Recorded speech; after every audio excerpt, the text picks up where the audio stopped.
Welcome, everybody, to Where Did All My Friends Go?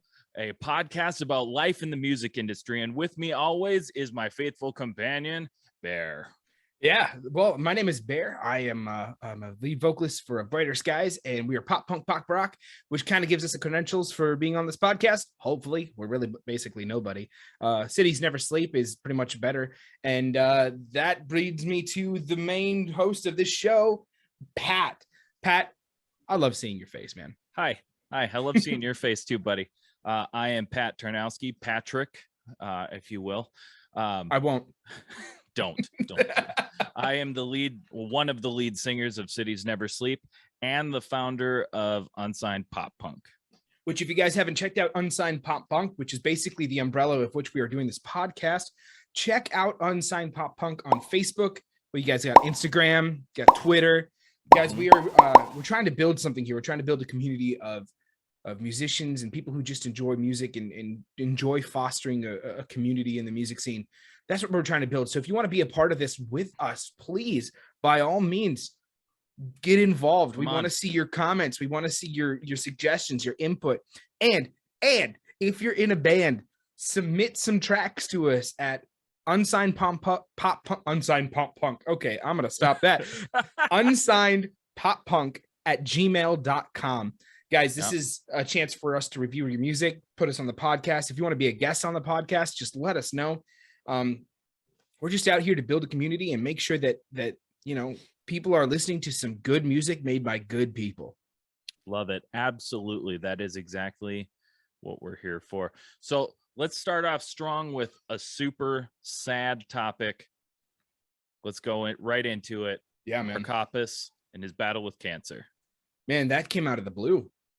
Mm-hmm. I mean, maybe not for him. Maybe he knew a little longer than we did, obviously. But it's so weird because these in my head, and correct me if I'm wrong. If you don't think this way, that's totally fine. But in my head, it's like these people are idols. They're like untouchable. You know what I mean? Like something like this, something so real can happen to anybody, and that just kind of throws me back, going, "Oh, geez, like."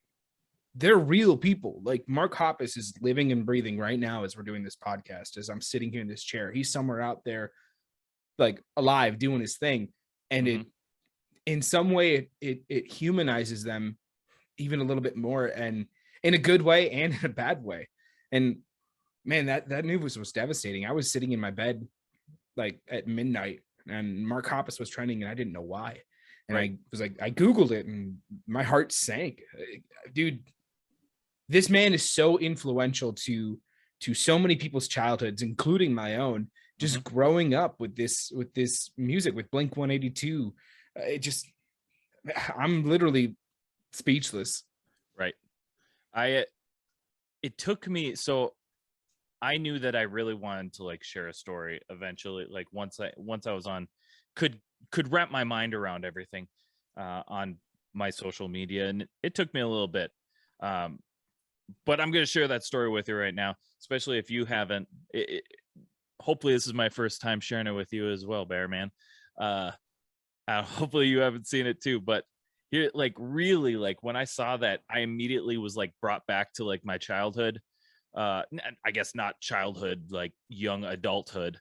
But really, and this is just honest, like the way my hat is right now, the tattoos I have. The person I am today is because of Blink 182. I mean, not just Mark Hoppus, but Mark Hoppus and Tom DeLonge. Yeah. It's both of them. I remember like listening to the radio. I heard "Damn It" on the radio, and I remember like this was it. Like this song was amazing. And so I busted out my boombox and I sat next to just sat down next to my boombox and listened to the radio over and over again, waiting for "Damn It" to come back on so I could press record and record it to a cassette, because that's what we did back then. Yeah. But I mean, from there, I bought Dude Ranch. I listened to that ever, just on repeat. I would sit in a chair in my room and just listen to that album. And then I would get Cheshire Cat and Buddha. Went back and bought all those, and I was like, this is it. Like, I'm starting a band. Like, I'm gonna do this. This is what I'm gonna do. And before that, I mean, I listened to like Green Day and The Offspring, but I didn't understand that was punk rock. Like, young Pat didn't get that, even though like I loved Green Day. I thought they were rock and roll. Blink 182 was really my first, like, this is punk rock. Now you understand. Go find more. And dude, it's one of those things where for me, and I can't speak for everyone, and I won't, but I know a lot of people out there can relate to this, but Blink 182 humanized the music industry for me personally, where their songs were, they weren't, they were I don't want to say they're not. They're goofy. They were fun. Like, they were fun and they were real. And it was just like, this is the kind of like dude I want to be. And it's like I'm being serious. Like it influenced how my band reacts with each other. It broke down a lot of these gender-based barriers that we have about what, guys have to do, what our roles need to be. And it's just like, no, you can be a dude with the dudes, you know what I mean? Like, you don't have to have any like walls up. And they humanized the music industry for me, and just was real. They were open, they were honest, even if it was funny or just damn stupid, like their music video of them just like running naked like through the city. That's I mean, they made it okay to just sing about the dumbest shit ever, and it's okay.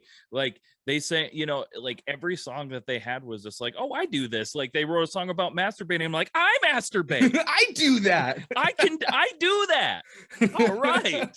Relatable. Holy cow. But yeah, man, that it's just, our thoughts or prayers or vibes, like whatever it is you believe in, that all goes out to Mark Hoppus, Blink 182, all the friends, all the family. I don't think there's anybody out there who hasn't been touched some way by cancer.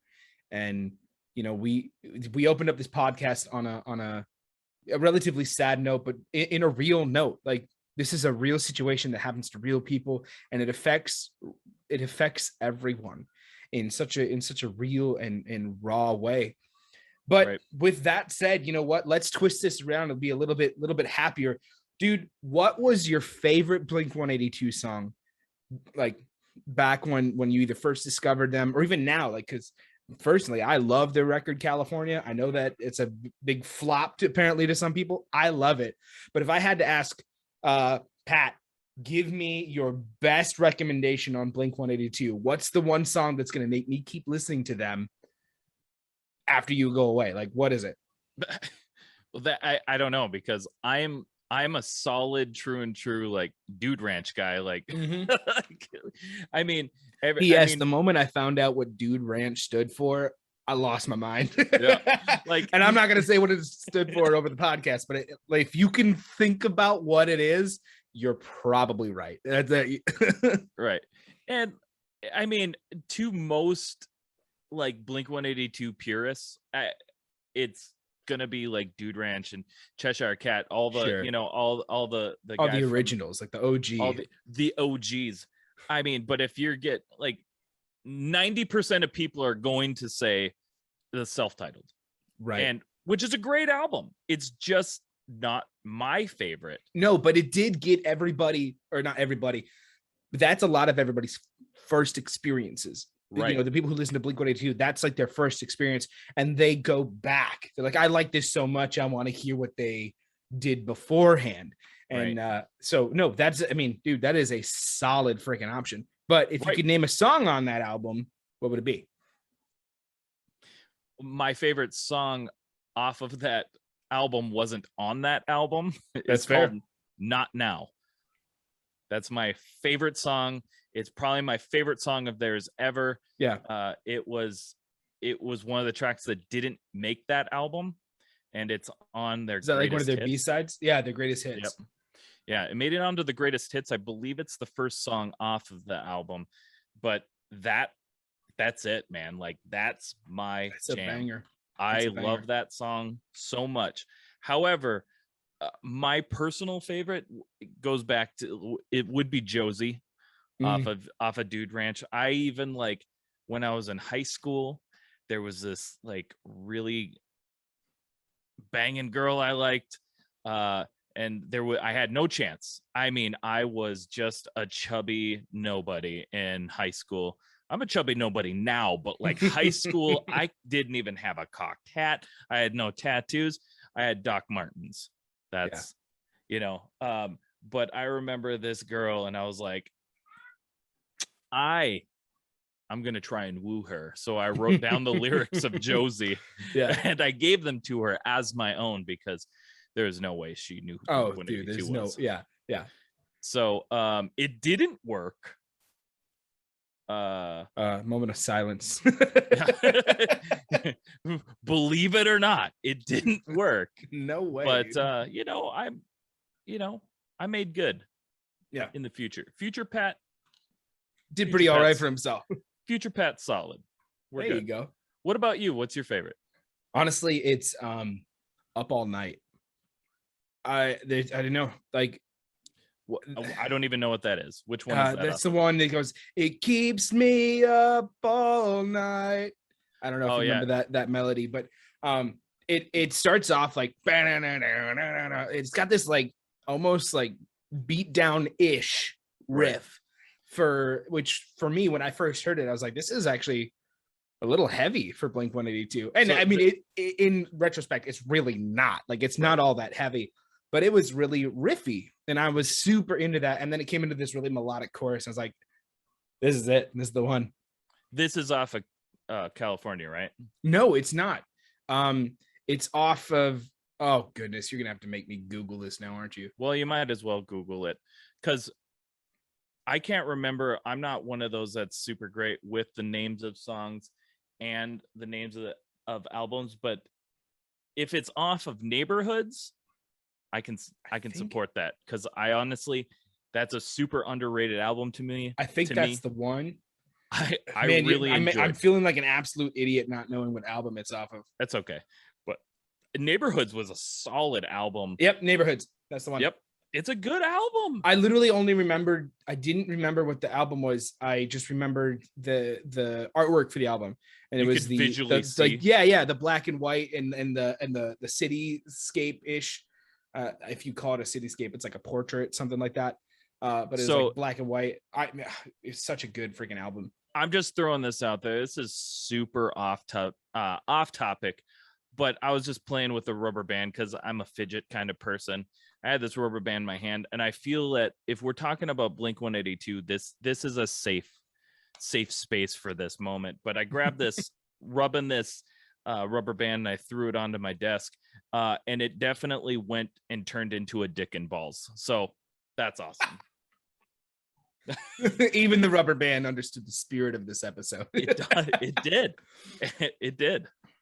But anyway, guys, our thoughts and prayers and vibes and feelings go out to Mark Hoppus and their family and their crew. So, and if you guys want to let us know what your favorite Blink-182 song is, look us up on the Pop Punk Unsigned Pop Punk Facebook page. Let us know. Give us a post. Give us a shout out, guys. It's us running the page. Like, there's no management. There's no third person. You want to talk to us directly? You're literally talking to us directly. So hit us up there. Yeah, hit us down in the comments below if you're watching this on YouTube. And you know what? That's a perfect segue into getting in from favorite song from Blink-182 into, let's talk about our favorite pop punk or punk rock movie of all time. Now, I know we did a poll out in the Facebook group, Pop Punk Kids, and we got some really good responses. So, Pat, if you want to give us like the options that we had out there, then we'll go through them. Okay. So the options that we gave were American Pie. I mean, obvious. Starting off strong. And it's not just one. It's all. It's the American Pie. It's like all the slices. It's every slice that's left from being sexed on. SLC Punk, Cheaper by the Dozen, Scary Movie 1 was added. Bubble Boy was added by some of the PPK group. Angus, Scooby-Doo, Out Cold, Van Wilder, What's Up Rockers? I don't know that. Bomb City, and at the bottom with no votes, which is out of my can't even comprehend that. I can't even comprehend it, is Josie and the Pussycats. Now, this didn't get any votes, which I want you to know, if you haven't seen this movie, this is literally a pop punk movie. No, seriously, if you haven't seen this movie, like I think it's because people haven't seen the movie that it's so low on the totem pole. Because if they had seen the movie, it would probably be on par with American Pie or slightly below it. You know what I mean? Like, right. I think it's just because people haven't seen it. I mean, American Pie is a pop punk movie based on the fact that it is literally the lifeblood of pop punk. It is literally, it's literally the definition of Blink 182. Let's be honest. Right. But Josie and the Pussycats is a reimagined version of this story, because Josie and the Pussycats is obviously a cartoon from like the 60s and a comic book and all of that fun jazz. But the Rachel Lee Cook, Tara Reid, and Rosario Dawson movie Josie and the Pussycats is they start a band that's a pop punk band, and they get signed to this major label that is like trying to take over the world basically with subliminal messages, and they control, like, it's this record label and the government working together to control consumers. And it is, if you haven't watched it, now go. I don't care if you shut the podcast off, go watch it. It is amazing. And it got me thinking too, because it's a very similar storyline to Scott Pilgrim versus the World. And there's actually a reason that we didn't do that movie only for this. That movie is, in my own opinion, I don't think that defines pop punk as much as it defines like emo scene. Right. And now, as much as those can be like brothers, like, and relatives or whatever it is, they're so closely knit. It honestly, for that movie, it actually ended up defining a little bit of a generation. I remember in high school, that was all the rage. And it helped define reason. And it helped define like expressiveness and showed people that there's more to it than just, you know what I mean, than just your mundane. But when we're talking about not podcasts, when we're talking about pop punk, we're talking about like an idea. We're talking about the attitude of pop punk.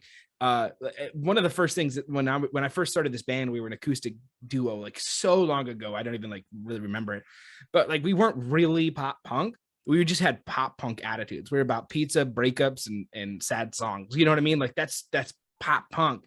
And but these movies like American Pie, Josie and the Pussycats, they all encapsulate the idea of pop punk, and that's stick it to the man. That's individuality. That's stick it to the pie. Stick it to the. Oh, dude, what? Why didn't we have School of Rock on there? Oh, we should have. Well, now I feel like a moron. I gotta stop speaking. Well, why didn't any of the pop punk kids put it in there? The additions by the pop punk kids were Scary Movie, which is right on. Bubble Boy, absolutely. I support that. And then, like I said, these two things that I have no idea what they are, and I honestly don't even know if they're really movies, but they could be. They could be. I will look them up later. Yeah. But let's talk about the underdog of all of those movies. And I know you're not going to like this one, but Cheaper by the Dozen. You go right ahead. You plead your case. Okay. So Cheaper by the Dozen is a coming of age movie, basically. It's one of those feel good movies. It definitely does revolve around family, but I'm talking less about the movie of the story and more about the freaking soundtrack. Right. Dude, this soundtrack was fire. Dude, Blink 182, Sum 41. I think All American Rejects was on there as well. Green Day was on there too. Like, and this was in the prime, like the height of mainstream picking up on pop punk and going, hey, people are actually super into this. I don't know why it stopped. Quite frankly, like, this should still be mainstream because those songs fit so well in those movies. Dude, I'm rewatching. What am I rewatching? I'm rewatching Scrubs, and they have like all of these incredible songs that are just like help define the actual show. And movies nowadays don't do this as well. And I'm like, pop punk defined a generation because it was everywhere. Right. Once it got picked up and was like mostly accepted by like mainstream media, radio, TV, movies, people were in love with this. You can't walk down the street without somebody knowing In Too Deep by Sum 41. Right. I mean, in that, I even found out about Sum 41 from a movie. However, it is definitely not going to be like, it's not a mainstream movie, but it was a Dragon Ball Z movie. Oh, Sum yes. 40, Yes. Sum 41 was in the Bardock story, which is just like this random movie about Goku, his dad. It's the story of his dad, but Makes No Difference was on there, and I heard it and I was like, what the fluff is this? and you know, when I hit down, thank you for saying fluff. That's going to cut some editing time out for me instead of like making a big beep sound. So I really want to thank you for that. Give me that shout out.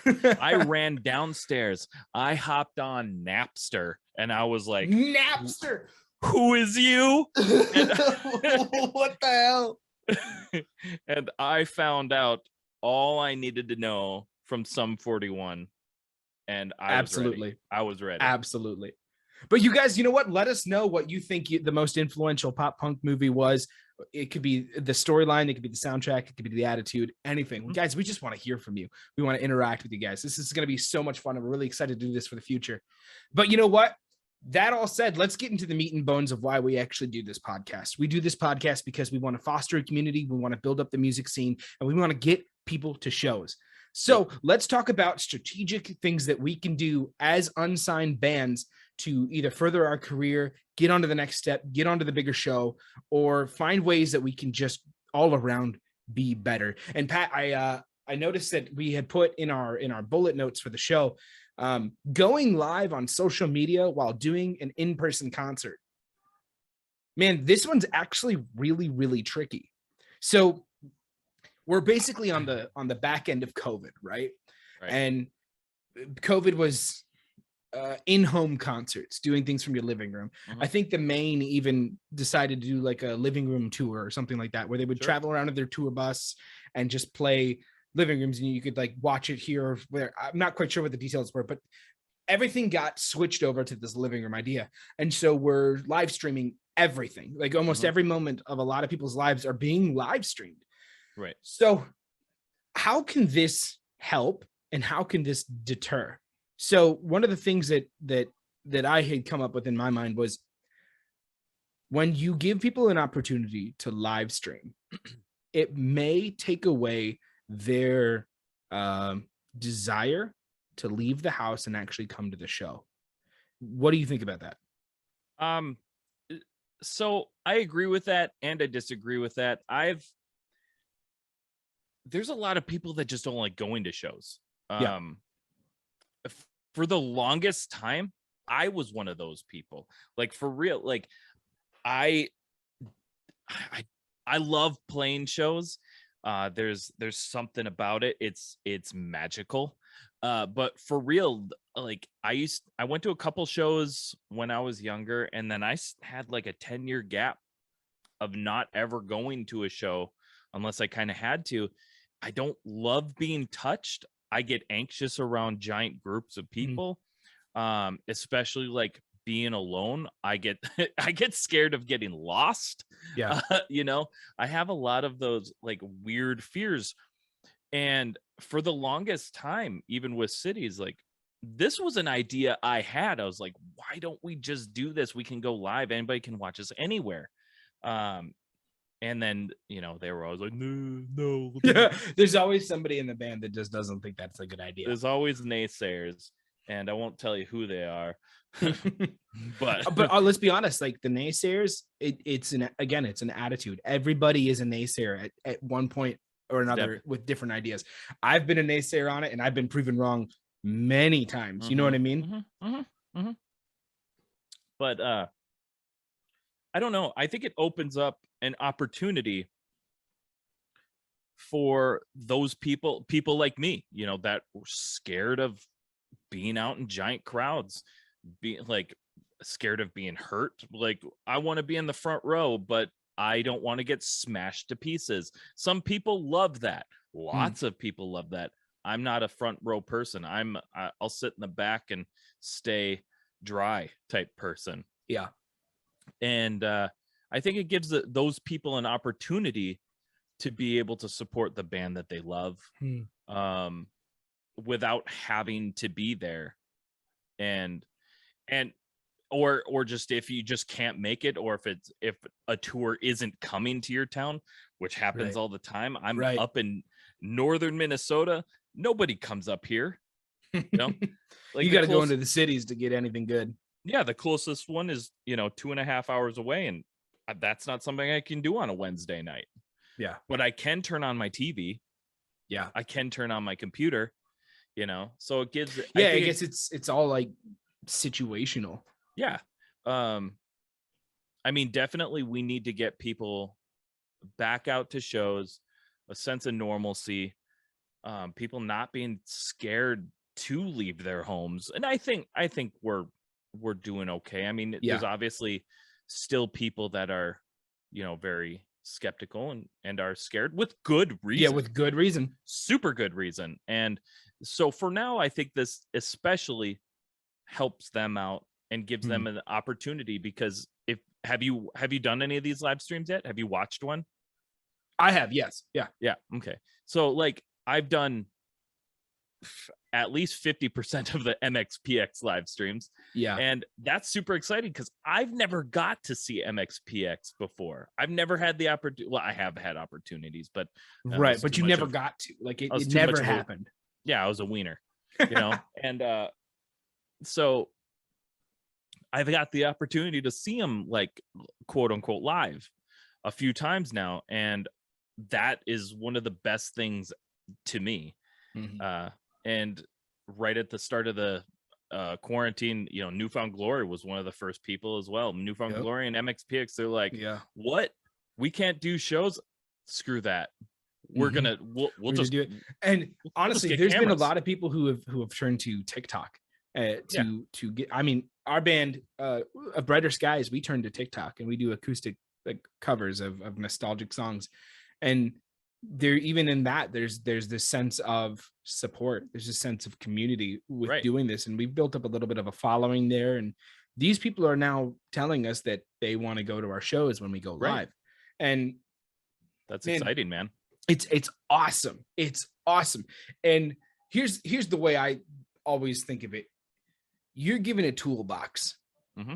It would be unwise to not utilize some of the tools that are there, And so, for example, our tools are social media, like all of the social media. It is pretty much stupid to not use these tools.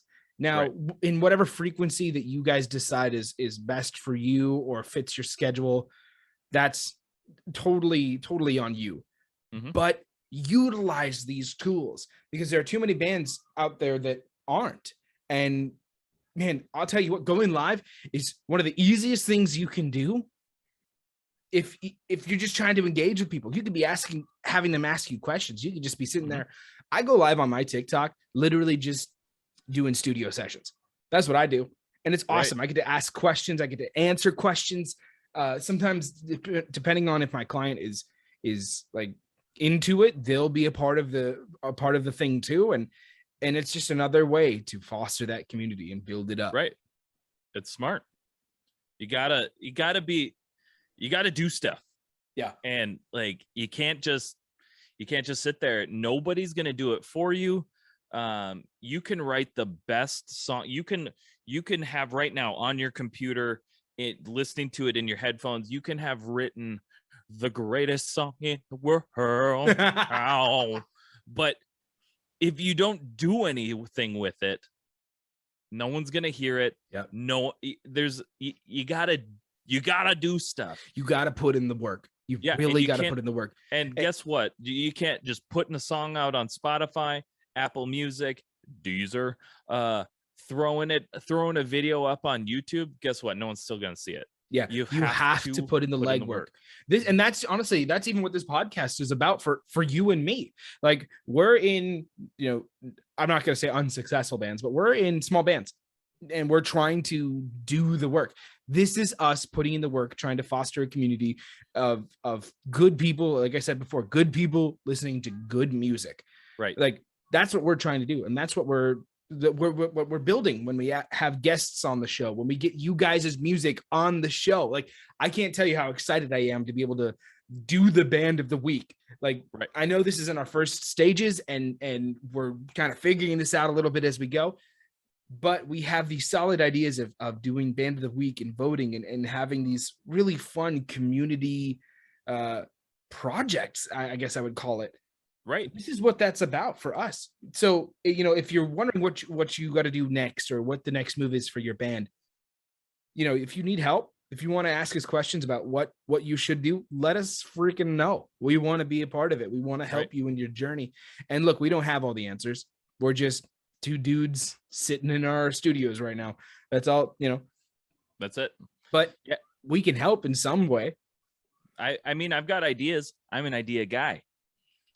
That's what yeah, you are. Oh my God. When I was like, hey, I think we should start a podcast, like all these freaking ideas just like came through. Like, we had to like start a freaking Google document to hold all these things.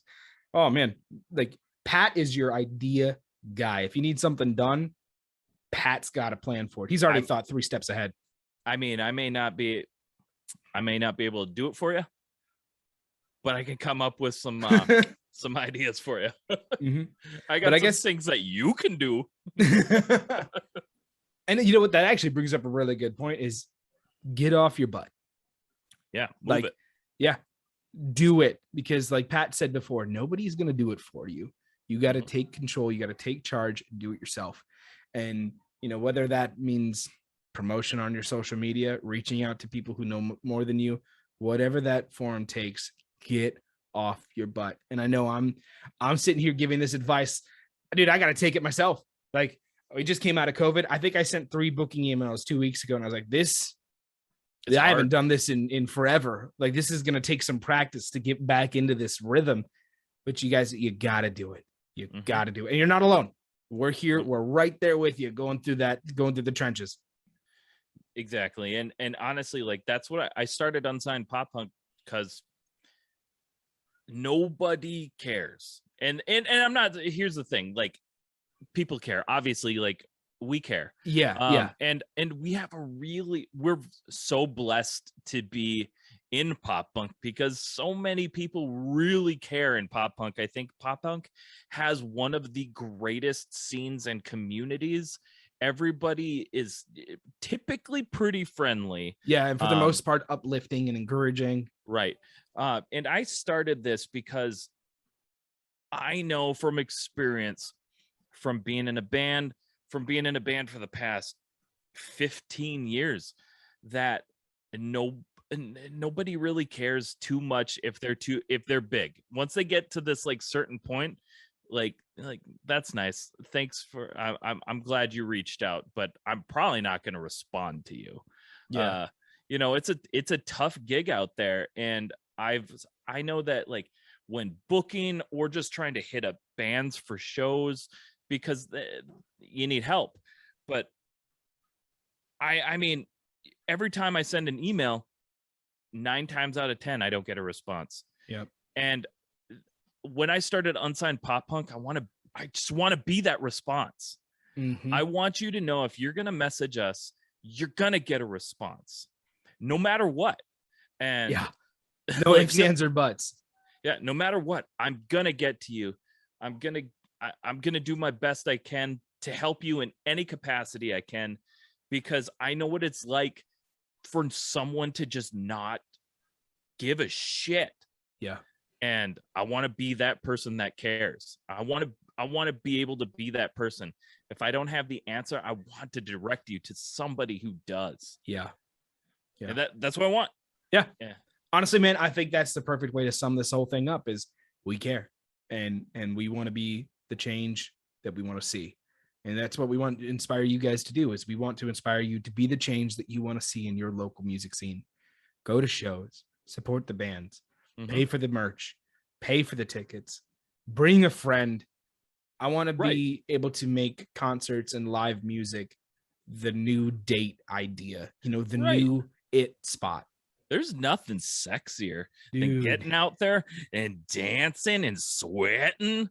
There's nothing sexy. You joke about that, but like I'm not. It's true. I know. Like seriously, bring a girl, man. Bring a girl, bring a guy, bring whatever. Yeah, bring them. Because here's the thing. Another thing that drives me nuts. If you're a friend of a person that's in a band, don't expect to get into the show for free, you asshole. Yeah. Oh, geez. No, absolutely.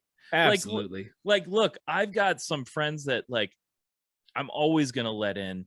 I have my best friends, I'm gonna come on in, but you offer it, they don't ask. Right. And to be honest, my best friends will still be like, nah, I'll pay. Nah, we're paying. Because it's that's the point. They're your friend. If you're your friend, you shouldn't get everything for free. Because being in a band is probably the dumbest, most expensive thing you could ever choose to do with your life. Yep. In the arts industry, in total, whatever it is, video, music, whatever, being in a band, you're just throwing your money out there and just hoping it sticks. Hoping something comes back to you at any point in time. Buying merch is not free. It's super expensive.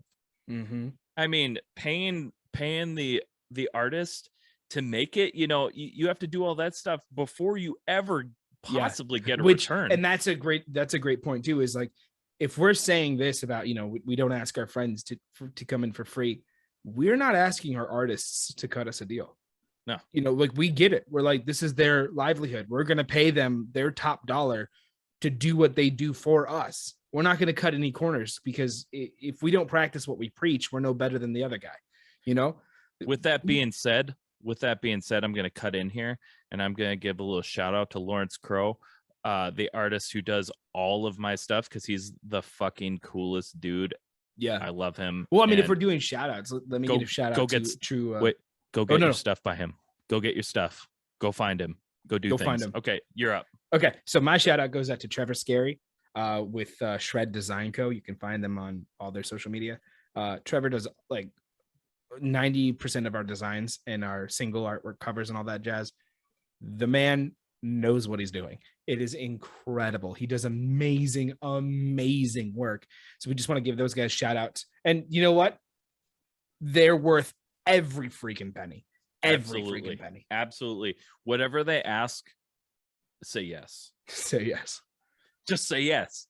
Say yes. You won't be disappointed. And if you are disappointed, the best part about those guys is they'll make it better. They'll make it better. They won't stop working until you get what you want. Exactly. Yeah. Well, man, I think that's the perfect way to sum up the podcast. Yep. I think that's it. I say we put a kibosh on this episode. A kibosh. Yes. Yes, absolutely. I know what that means. You do. Kibosh. Yep. Kibosh. It means we're done. Yeah, get I understood it from context. You felt it. You felt it in your loins. Okay. So with that being said, I love loins. Okay. With that being said, make sure you hit us up on Facebook, Instagram, Twitter. Ask us whatever you want to ask us. Talk to us. Say hi. Tell us about your mom. Whatever you want to do. Submit your music. We got a website, unsignedpoppunk.com. But if you go to any of those social media, that link's right there, that bad boy. It's right there. That bad boy. Just click it. Bad boy. And you'll be brought to everything you could possibly imagine that is Unsigned Pop Punk. And with that, I thank you. Thank you so much for watching. Please hit that like and subscribe. Thank you to those who already are.